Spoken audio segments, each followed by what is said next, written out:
आपका 12 नंबर, अगर आप इस वीडियो को नहीं देखते हो तो 12 नंबर आपका क्या हो सकता है, मिस हो सकता है। ठीक है, तो हम लोग क्या करने वाले हैं, गोली दर्पण में, गोली दर्पण का जो कि दो भाग है हमारा, उत्तल दर्पण और अवतल दर्पण। तो उसकी सहायता से हम लोग पहले तो फोकस दूरी वक्रता त्रिज्या की आधी होता है, आधी होती है, उसको प्रूव करेंगे।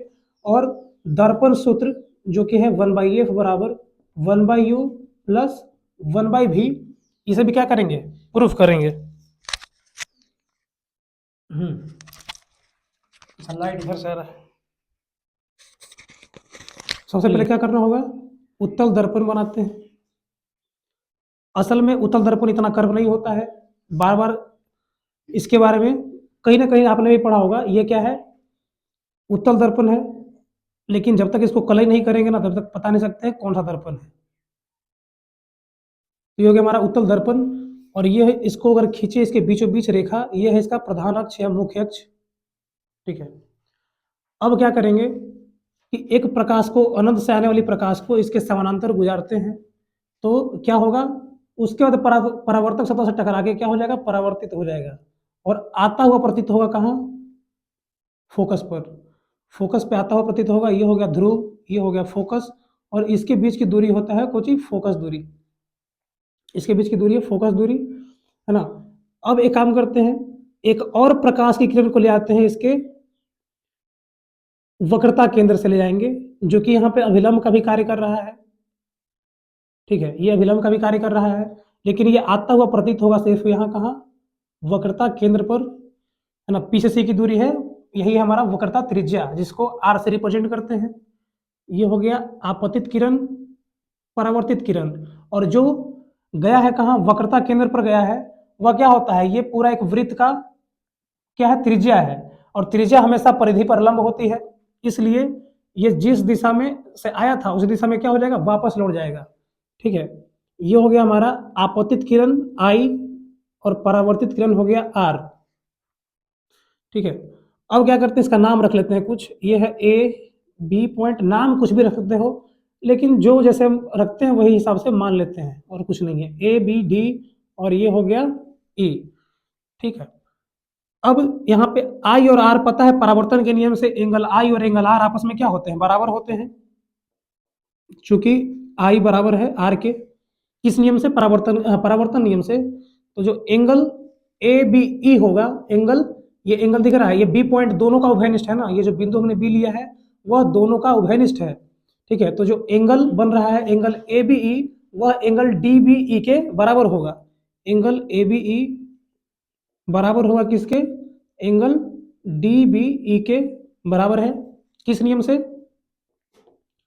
परावर्तन नियम से। परावर्तन से खाली मैं लिख दे रहा हूं इसको, ठीक है, परावर्तन से हो गया।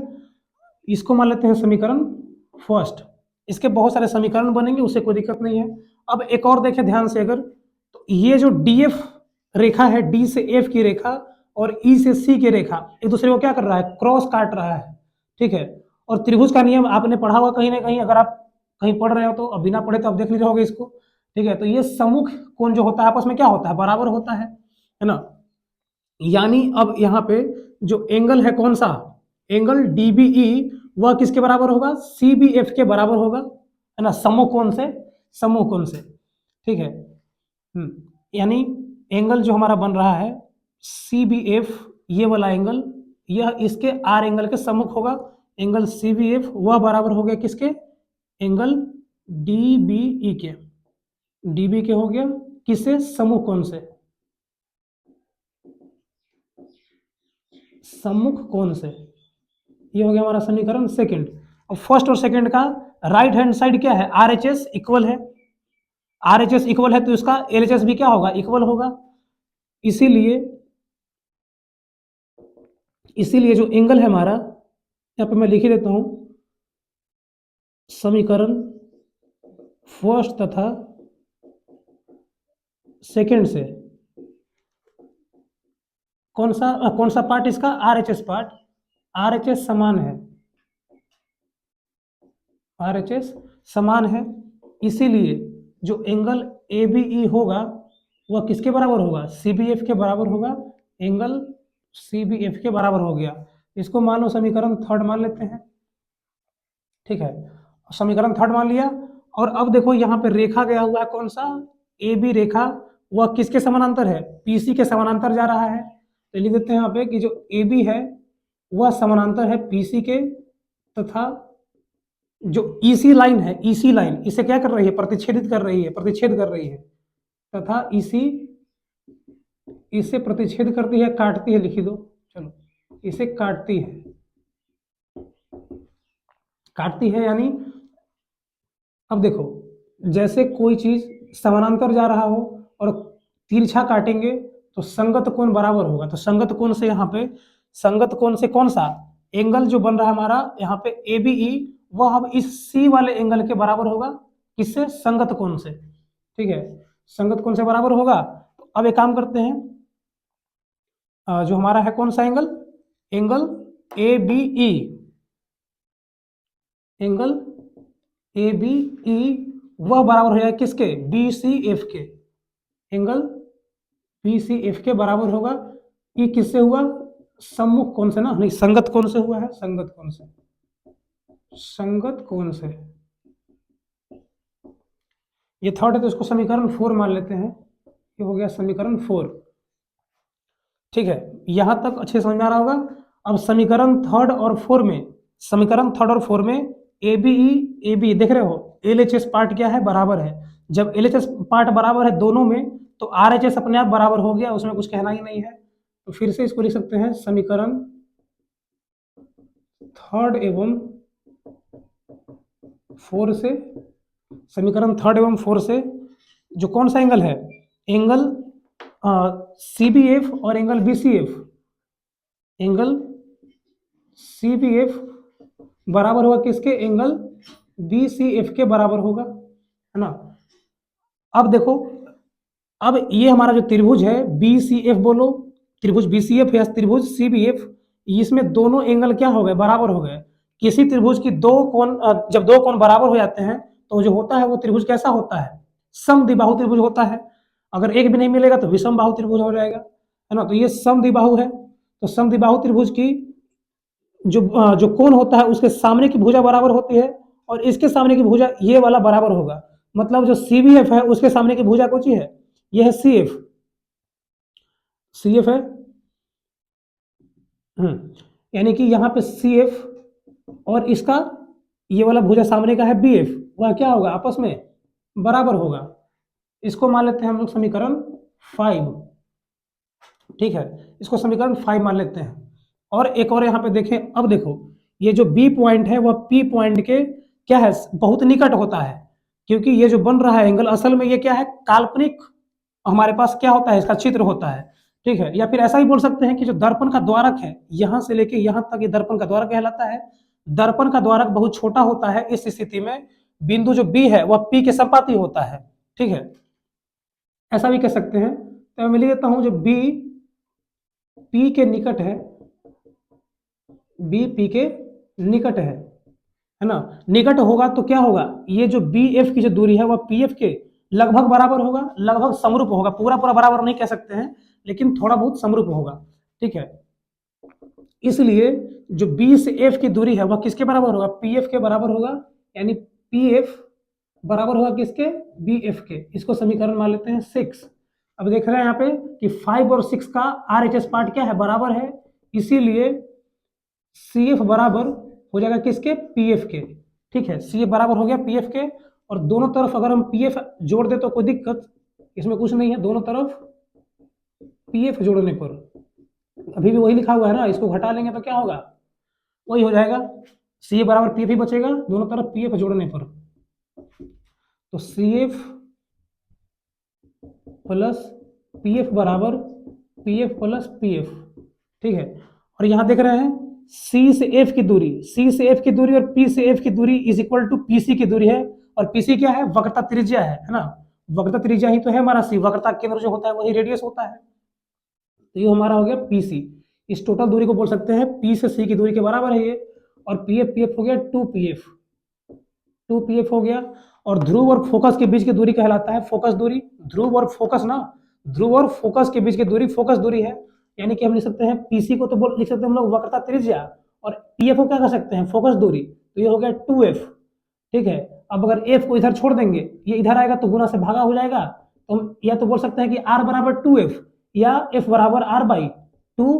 कहीं कहीं पर मान लो हम लिख दें 1/f, तो इसको 2/r भी कह सकते हैं उल्टा करने पर, वो जब जरूरत पड़ता है तो उसके हिसाब से इसका यूज करते हैं। लेकिन ये हमें प्रूव करना था एफ बराबर r/2, तो ये हमने क्या कर दिया, उत्तल दर्पण की सहायता से सिद्ध कर दिया। अब देखते हैं अवतल दर्पण की सहायता से। अब क्या करेंगे, अवतल दर्पण की सहायता से यही अब सिद्ध करने वाले फिर दोबारा अवतल दर्पण में। अवतल दर्पण में तो अब क्या बनाएंगे, अवतल दर्पण बनाते हैं। ये हो गया हमारा अवतल दर्पण, ठीक है। इसका भाग प्रिंट कर लेंगे पीछे का। ये हो गया इसका कर्व परावर्तक सतह हो गया। ये हो गया मुख्य अक्ष पोल, ठीक है। अब प्रकाश को अगर यहाँ पे इसके क्या लाएं, मुख्य अक्ष के समानांतर लाएंगे तो टकरा के कहाँ जाएगा, वास्तव में काटेगा फोकस पर। ये सबको पता है, उत्तल में काल्पनिक और इसमें वास्तविक में काटता है ना। ये हमारा वास्तविक रेखा दिख रहा है क्या, कि ये डाउनलोड करके मैंने दिखाया, ऐसा नहीं दिखाया। ये क्या है, हमारा वास्तविक रेखा है, इसलिए फोकस पर वास्तव में काट रहा है। तो ये हो गया आपतित किरण, ये हो गया परावर्तित किरण। और एक और यहाँ पे रेखा खींच दें, कहाँ से, वक्रता केंद्र पर, वक्रता केंद्र पर। तो ये हो गया हमारा आई एंगल और ये हो गया आर एंगल, है ना।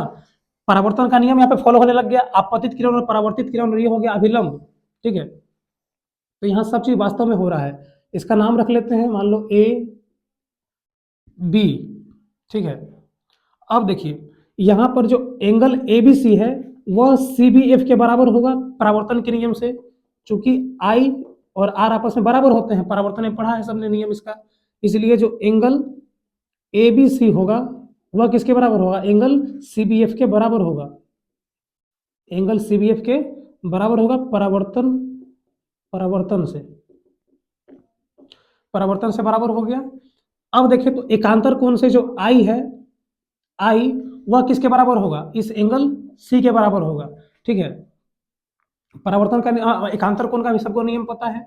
तो यहाँ पे जो एंगल ए बी सी होगा वह किसके बराबर होगा, एंगल कौन सा बन रहा है, बी सी एफ, उसके बराबर होगा, ठीक है।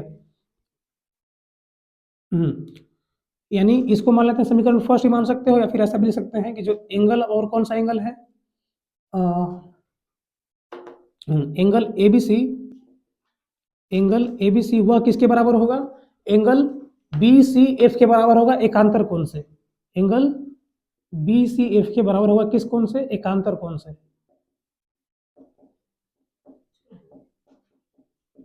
एकांतर कोण से, है ना। तो इसमें क्या हो रहा है, इसका राइट हैंड साइड बराबर है कि लेफ्ट हैंड साइड बराबर है, तो इसका देख रहे हैं कि लेफ्ट हैंड साइड बराबर है, तो आर एच एस पार्ट अपने आप बराबर हो जाएगा। इसलिए कह सकते हैं कि यहाँ पर जो एंगल सी बी एफ है, सी बी एफ वह एंगल बी सी एफ के बराबर रहेगा, बी सी एफ के बराबर होगा। अब ध्यान से अगर देखें यहाँ पर, तो c b f, c b f यानी एंगल आर और b c f angle c, है ना, ये क्या है, आपस में बराबर है। यानी यहाँ पे फिर से क्या बन गया, समद्विबाहु त्रिभुज बन गया, ठीक है। समद्विबाहु त्रिभुज बन रहा है क्योंकि ये दोनों एंगल देख रहे हो, यहाँ पे इसका एंगल बी और यहाँ पर एंगल है सी, ये बराबर है आपस में। यानी कि इसका, इसके सामने का जो भुजा होगा सी एफ, बी के सामने की भुजा कौन सी है, सी एफ ही है। सी एफ बराबर होगा किसके, इसके सामने के भुजा कौन सा है, बी एफ, उसके बराबर होगा, बी एफ के बराबर होगा, है ना। और फिर वही है, दर्पण का द्वारक बहुत छोटा होता है, इसके कारण बिंदु बी, पी के क्या होता है, संपाती होता है। तो संपाती होता है जो, तो जो एंगल होगा, एंगल कौन सा, बी एफ और पी एफ आपस में बराबर होंगे, है ना।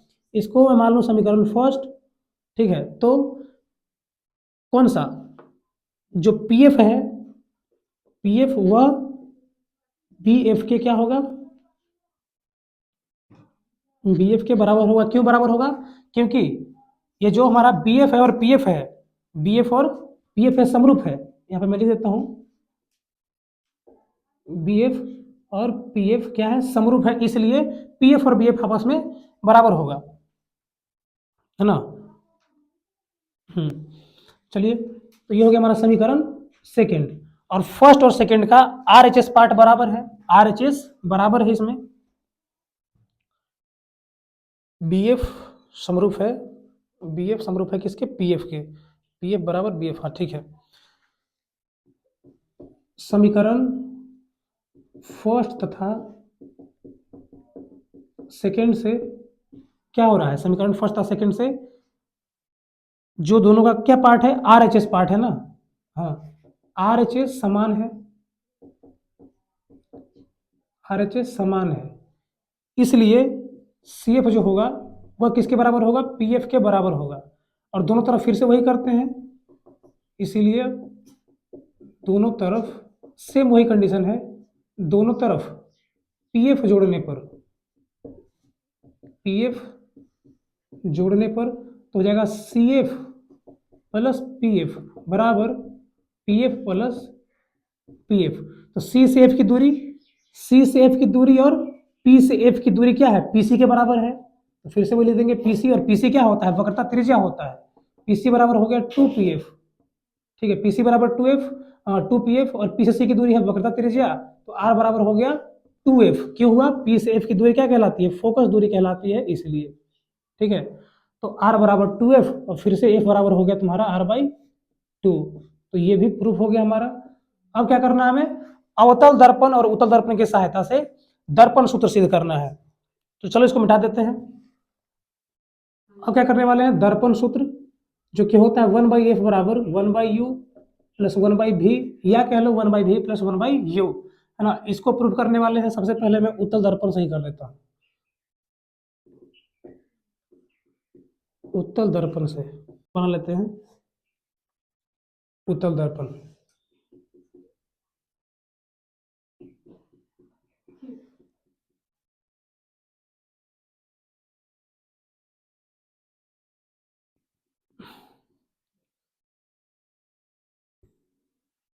ये हो गया इसका प्रधान अक्ष या मुख्य अक्ष, पोल हो गया इसका। अब यहीं पर क्या करते हैं, एक वस्तु मिलाना पड़ेगा और वस्तु से क्या दिखाएंगे कि प्रकाश क्या हो रहा है, जा रहा है। ठीक है, और जाने के बाद यहाँ पे मैं इधर ले जाता हूँ उत्तल दर्पण।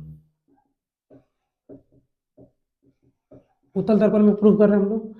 अब ये जाएगा और परावर्तक सतह से टकराकर वापस लौट जाएगा। ठीक है, वापस लौटेगा लेकिन प्रतीत होगा जाता हुआ कहाँ, फोकस पर, प्रतीत होगा जाते हुए फोकस पर। यहाँ से वक्रता केंद्र पर गुजारते हैं। ठीक है, वक्रता केंद्र पर गुजारेंगे तो पता है कि वह पुनः पुनः क्या होगा, वापस लौट जाएगा और यहाँ पर आता हुआ प्रतीत होगा कहाँ, वक्रता केंद्र पर, वक्रता केंद्र पर आता हुआ प्रतीत होगा। और ये क्या हो जाएगा, जिस दिशा से आया था वही उधर ही वापस लौट जाएगा। ये हो गया आपतित किरण, ये हो गया परावर्तित किरण। और एक और लेते हैं, प्रकाश लेना पड़ेगा इसके ध्रुव से जाता हुआ, ध्रुव से जो टकरा कर वापस लौटेगा। ये हो गया आपतित किरण, ये हो गया परावर्तित किरण। यहाँ पे एंगल I और ये हो जाएगा एंगल R। ठीक है, और जहां पे ये दोनों टकरा रहे हैं वहां पर क्या बनेगा, इमेज बनेगा। ये हो जाएगा इमेज। AB हो गया वस्तु, A', B' हो गया प्रतिबिंब, जो प्रतिबिंब बन रहा है हमारा। ठीक है, अब क्या करेंगे, तो अब स्टार्ट करते हैं हम लोग गणना। ध्यान से देखेंगे, अगर इसको मैं मिटा दूं, इसको मिटा दूंगा तो ये एक ABC एक त्रिभुज दिख रहा होगा, और इसी त्रिभुज के अंदर एक और त्रिभुज है, कौन सा, A', B', C भी है। ठीक है, तो इसी के समरूप होगा ये, तो सीधी सी बात है, जब उसी के अंदर बन रहा है त्रिभुज तो ये तो समरूप होगा ही। चलो इसको डॉट करके दिखाते हैं अब। और ये हमारा गया हुआ प्रकाश है आपतित किरण का, कहाँ से गया हुआ है, ध्रुव से गया हुआ है। तो दिख गया होगा त्रिभुज, इसको गणना करते हैं। ये मैं लिख दूं यहाँ पे डायरेक्ट, त्रिभुज जो है, कौन सा त्रिभुज, ABC, त्रिभुज ABC, त्रिभुज ABC वह किसके समरूप होगा, A', B', C के समरूप होगा, A', B', C के समरूप होगा। ठीक है, जब समरूप होगा तो उनकी भुजाएं क्या होंगी, भुजाएं अनुपात में बराबर होंगी, अनुपातिक रूप से भुजाएं बराबर होती हैं। तो AB बटा A', AB यहाँ पे क्या बन रहा है, 90 डिग्री एंगल बन रहा है ना, इन दोनों पर 90 डिग्री एंगल बन रहा है। तो इनका ये अनुपात हो जाएगा AB बटा A', वह बराबर होगा किसके, एक और त्रिभुज बन रहा है, इसका भुजा कौन सा है, BC और ये है B', अनुपात में ये बराबर होगा BC बटा B', के। इसको समीकरण फर्स्ट मान लेना। त्रिभुज और कौन सा बन रहा है, एक और त्रिभुज बन रहा है हमारे पास, देखेंगे तो ABP, यह किसके बराबर है, अच्छा यहाँ पे मैंने इसको नहीं दिखाया है क्योंकि जिधर से जाएगा लेकिन आता हुआ प्रतीत होगा यहाँ पर, ठीक है, नहीं तो हमारा बन ही नहीं पाएगा। तो यहाँ पे एक और त्रिभुज बन रहा है हमारा, त्रिभुज ए बी पी, वह किसके बराबर है? बराबर नहीं है, समरूप होगा किसके? ए डैश बी डैश पी के। त्रिभुज ए बी पी यह समरूप होगा ए डैश बी डैश पी के समरूप होगा। तो भुजाएं क्या होंगी? अनुपात में बराबर होंगी। समूह कौन बन रहा है ना यहाँ पर? ए बी बटा ए डैश बी डैश वह बराबर होगा किसके?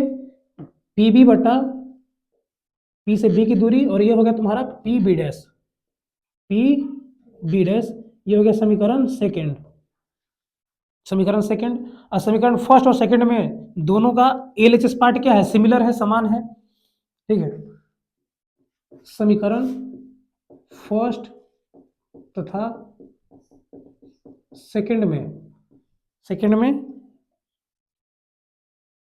से ही कर देता हूं मैं डायरेक्ट, उतना लिखने से कोई मतलब नहीं, समझ में आ रहा होगा कि इसका एलएचएस पार्ट क्या है? समान है। तो बीसी बटा बी डैश सी वह बराबर होगा किसके? पीबी बटा पी बी डैश के। बीसी बटा बी डैश सी वह बराबर होगा किसके? पीबी बटा पी बी डैश के बराबर होगा, है ना। अब बीसी को क्या लिख सकते हैं? बीसी कहाँ से कहाँ तक की दूरी है? बी से सी की दूरी। तो अभी बी से सी की दूरी हमारे किसी काम का नहीं है, लेकिन बीसी को क्या लिख सकते हैं? बीसी को लिख सकते हैं हम लोग पीबी बटा पीबी, पी बटा नहीं, पीबी प्लस पीसी किसके बराबर होगा? बीसी के बराबर होगा। यानी कि इसको लिखा जा सकता है, इसको बीसी को क्या लिख सकते हैं? पीबी बटा नहीं, PB plus PC, PB plus PC. और बी डैश सी क्या लिखा जा सकता है? बी डैश सी को ज्ञात करने के लिए क्या करेंगे?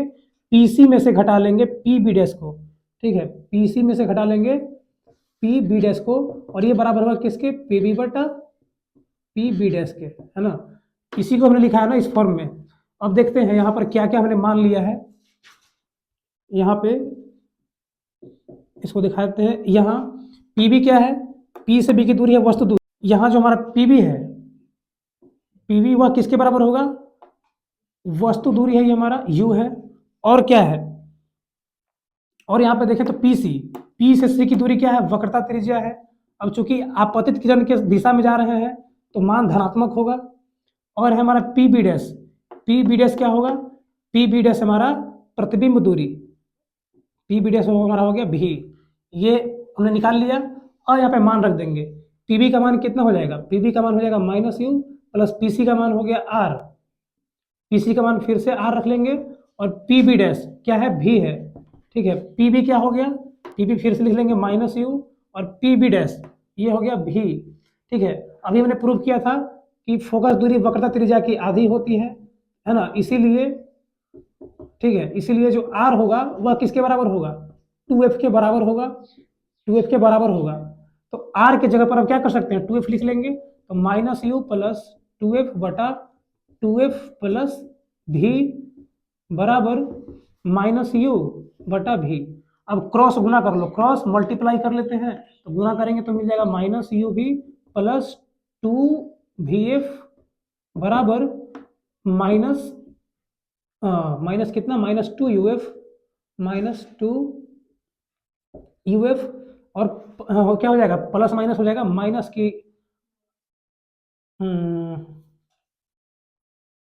अच्छा एक मिनट,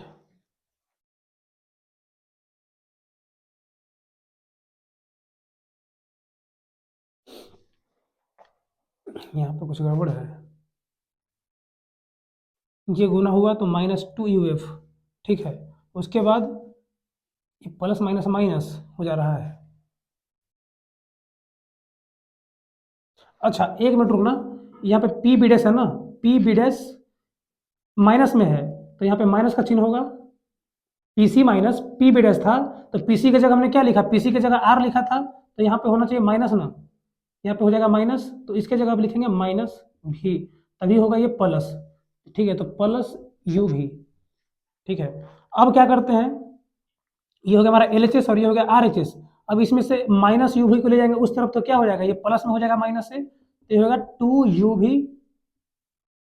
2u भी बराबर, अब इसको ले आएंगे किस लेफ्ट हैंड साइड में, तो ये क्या हो जाएगा? माइनस ए भी प्लस हो जाएगा, बराबर हो गया 2vf प्लस 2uf, ठीक है। अब क्या करते हैं कि इसको दोनों तरफ क्या कर लेते हैं, यहीं पे मैं दिखाता हूँ इसको, दोनों तरफ 2uv(f) से भाग देने पर, दोनों तरफ 2uv(f) से भाग देने पर, तो भाग देंगे तो क्या हो जाएगा, 2uv बटा 2uv(f) बराबर 2vf बटा 2uv(f) प्लस 2uf बटा 2uvf। अब काट लो, 2uv से 2uv गया, 2vf गया तो क्या बचा, अब u बचेगा, 2uf से 2f गया तो बचा यहाँ पे 1/f बराबर 1/u प्लस 1/v। यही प्रूव करना था। तो उत्तल दर्पण की सहायता से हमने क्या कर लिया, अभी दर्पण सूत्र को प्रूव कर दिया। ठीक है, अब चलते हैं अवतल दर्पण जो कि लास्ट है हमारा। अवतल दर्पण में फिर से वही प्रूव करेंगे, क्योंकि कभी कभी ऐसा भी होता है कि कंडीशन दे देगा उत्तल दर्पण की सहायता से सिद्ध करो या अवतल दर्पण की सहायता से सिद्ध करो। तो वहां पे अगर मान लो आप किसी एक चीज से जानते हो सिद्ध करने की, दूसरा जानते ही नहीं हो तो फंस सकते हो। वैसे एक बार देख लेंगे तो ये कुछ है नहीं। ठीक है, ये हो गया हमारा कौन सा दर्पण, अभी कोई दर्पण नहीं है, अभी कोई दर्पण नहीं है, लेकिन इसको बना सकते हैं हम लोग अभी। अभी हो गया हमारा अवतल दर्पण। अवतल दर्पण का ये हो गया ध्रुव पोल हो गया। ठीक है, यहाँ पे रख लेते हैं वस्तु, वस्तु रख के इसके पोल से गुजार देते हैं। ठीक है, इसके ध्रुव से गुजार देते हैं एक रेखा को, है ना, तो ये क्या हो जाएगा, पुनः वापस लौट जाएगा। ठीक है, ये हो गया आपतित किरण, ये हो गया परावर्तित किरण, और ये हो गया वक्रता केंद्र से एक और क्या करते हैं, ये मान लो हमारा है सी पॉइंट, वक्रता केंद्र से गुजारेंगे तो ये जिधर से आया था उधर ही वापस भी लौट जाएगा, है ना। ये हो गया हमारा, क्या बन रहा है यहाँ पे, प्रतिबिंब बन रहा है। ये है ए बी और ये है ए डैश बी डैश प्रतिबिंब। ठीक है, अब ध्यान से अगर देखें तो ये दोनों क्या है, समूह कोण हो गए। कहा है कि यहाँ पे क्या हो रहा है, सीधी रेखा गया हुआ तो लंब है, लंब है तो 90 डिग्री यहाँ भी बन रहा है, 90 डिग्री यहाँ भी बन रहा है। तो ए बी सी त्रिभुज जो समकोण त्रिभुज है ए बी सी, वह ए डैश बी डैश सी के समरूप होगा, क्योंकि दो एंगल तो मिल चुका है ना। और समरूप होगा तो यहाँ पे जो एंगल बराबर हो गया, तो भले ही उसका मान अलग अलग हुआ लेकिन अनुपात में क्या होंगे, वो बराबर होंगी उनकी भुजाएं। तो त्रिभुज ए बी सी समरूप हो जाएगा ए डैश बी डैश सी के, है ना। तो उनकी भुजा जो है ए बी बटा ए डैश बी डैश, वह बराबर होगा किसके, कौन सी बन रहा है हमारे ए सी ना, ए सी बटा ए डैश सी के, ए डैश सी के, इसको मान लेते हैं समीकरण फर्स्ट। और एक और त्रिभुज देखें ध्यान से, तो कौन सा त्रिभुज और है हमारे पास, कौन सी त्रिभुज और बन रही है हमारे पास, अच्छा इसको हम हटा लेते हैं तो बन रहा है ए बी पी, और एक और बन रहा है हमारे पास ए डैश बी डैश पी। चूंकि यहाँ पर पता है कि यहाँ पे हो रहा है आपतित किरण, तो ये है एंगल आई और ये है एंगल आर।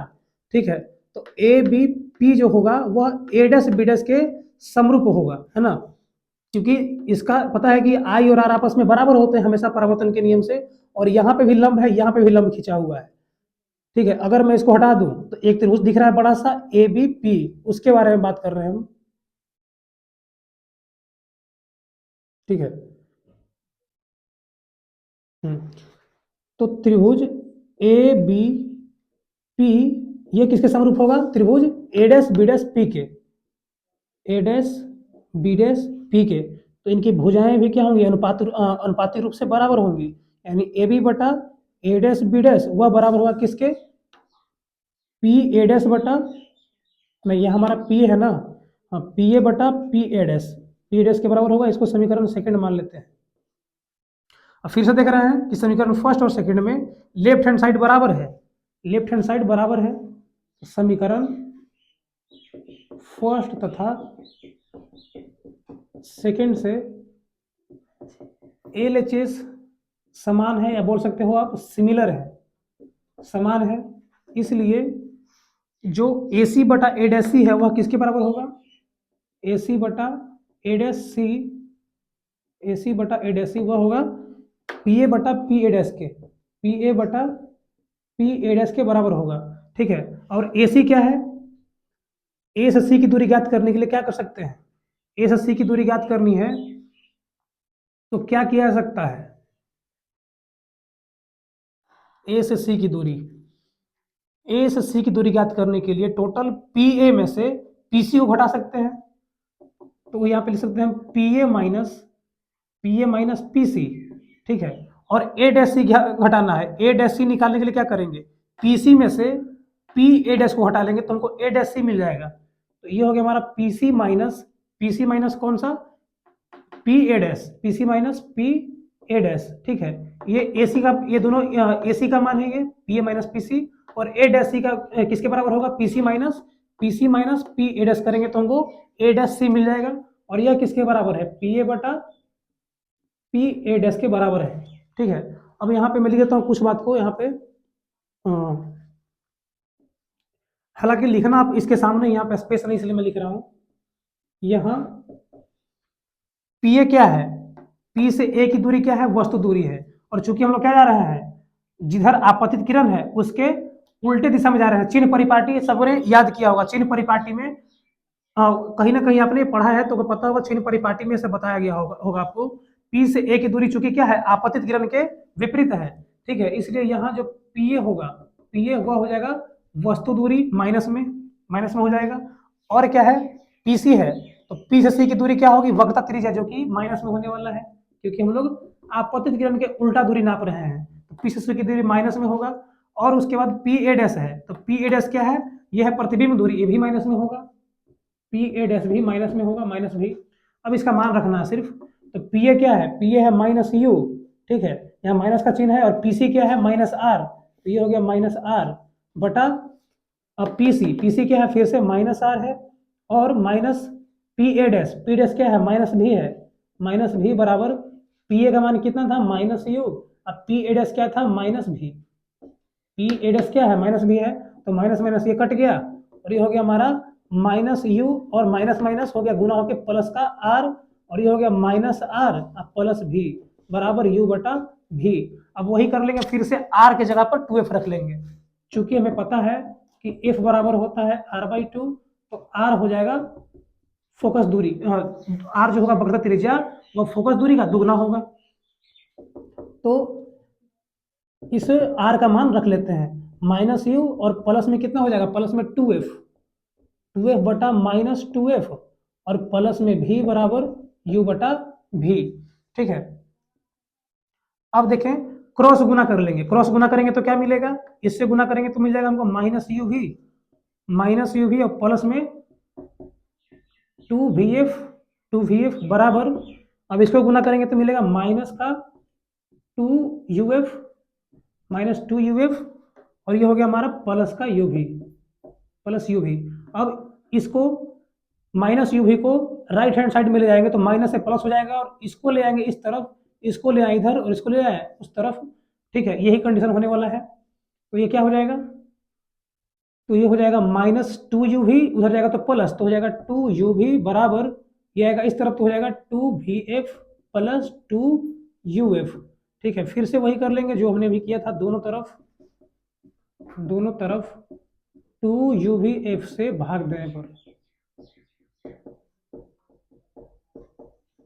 देने पर, तो